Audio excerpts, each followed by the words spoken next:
Ақ жаулық. Жас жұбайлар бақытты ғұмыр сүріп жатқандай еді. Бірақ арада көп күн өтпей жатып, жаңа түскен келін оғаш мінез көрсетті. Оған күйеуінің шешесі, яғни өзінің енесі ұнамайды екен. Мен 80-ге келген сенің ауру шешеңді бала құсап бағып отыра алмаймын. Оны күтіп баптайтын үкіметтің арнайы орны бар емес пе? Есі дұрыстар ондай ауру кәрі құртаңдарды сонда апарып тастайды. Мен сенің мамаңның иісі сіңген киімін жуып, дәретін төгіп отыру үшін келгенім жоқ деп, күйеуінің миын жеп, ақыры оны өз дегеніне көндіріп тынды. Ана байғұс қайтсын, бірақ күнде қарттар үйінің тұрғыны болып шыға келді. Бұл арада бәрі жақсы секілді көрінгенімен, туған үйіндей қайдан болсын? Бірақ туған үйім дейтіндей үйі қалды ма? Кең мекенді тар қылып, келіні күн көрсетпейді емес пе? Сөйтіп қарттар үйіндегі күндері өтіп жатты.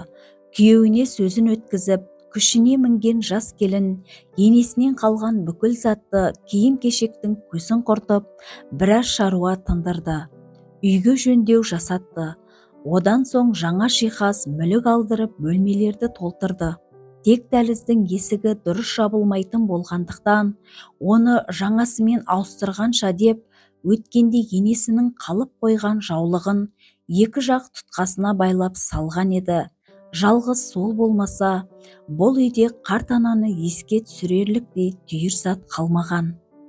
Енді ашылып жабылған сайын, қажалып түтіле түскен ақ жаулыққа тіл бітсе, мұңын шағар ма еді? Алайда ондай ғажайыпқа жол қане. Бір күні екі кештің ортасында аяқ астынан келіннің іші қатты бүріп ауырды.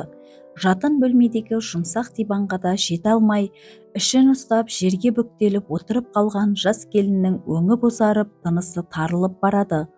Құдай айдап тыстан күйеуі келе қалмасы бар ма? Бірақ ол не істерін білмеді.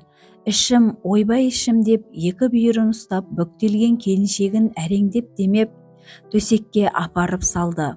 Сәл тынышталғандай болғанда күйеуі, жаным, жедел жәрдем шақырайын ба деп телефонды қолына алған. Әйелі басын шайқап, жоқ, керегі жоқ, қазір басылар, одан да ішімді байлайтын бірдеме әкелші деді қиналып. Күйеуі үйді он айналып ештеңе таппады. Әйелінің басына орамал салмайтыны есіне түсті. Бұл үйде орамал жоқ. Шешемнің жаулықтары қайда кеткен деген ой санасында сырғып өтті. Енді не істемек керек? Кенет көзі түсті. Дәліздегі есік тұтқасында ағарған шүберек байлаулы тұр екен. Байлауын тарқатты. Тәтті иіс бұрқ ете түсті. Орамал, тани кетті.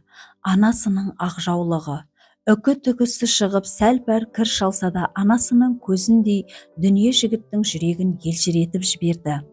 Тануына апарып, бір иіскеп алды. Сонымен келіншегінің ішін таңды. Ал әйелінің ішін немен байлап жатқанына мән беріп жатуға да мұршасы жоқ. Көзін тарс жұмып алған күйі бүк түсіп солқ жатыр. Келін сол жатқаннан ұйықтап кетті. Түнде түс көрді. Ертеңіне ешкімге болмағандай ауруынан құлан таза айығып шыға келді. Және өзі бұрынғыдай емес, өмірге қайта туғандай сыңық өңінде біртүрлі ізгі ойдың табы аңғарылады. Күйеуі жұмысына жиналып жатқан. Мамам қалай екен, сен оған қашан бардың деп сұрады. Күйеуі өз құлағына өзі сенбей, не дедің, кімді айттың деді. Мамамды айтам, оған қарттар үйінде қиын болар. Біз оны үйге алып келсек қайтеді, а? Өзім қараймын, мен деп иегі кемсеңдеп жыладай келіп. Жігіт ақылдан аңтарылып әлі тұр. Мамам дейді, бұлай айтпайтын еді ғой. Үнемі сенің мамаң, сенің шешең деп сөйлейтін еді. Бүгін не болған? Әлде ауырып тұрма? Әйелінде өзгеріс бар. Біраз егілген әйелі басын жастықтан көтеріп, түс көрдім. Менің ішімді бүріп теуіп жатқан дүниеге келетін болашақ сәбиіміз екен. Ол, сен менің мамам емессің.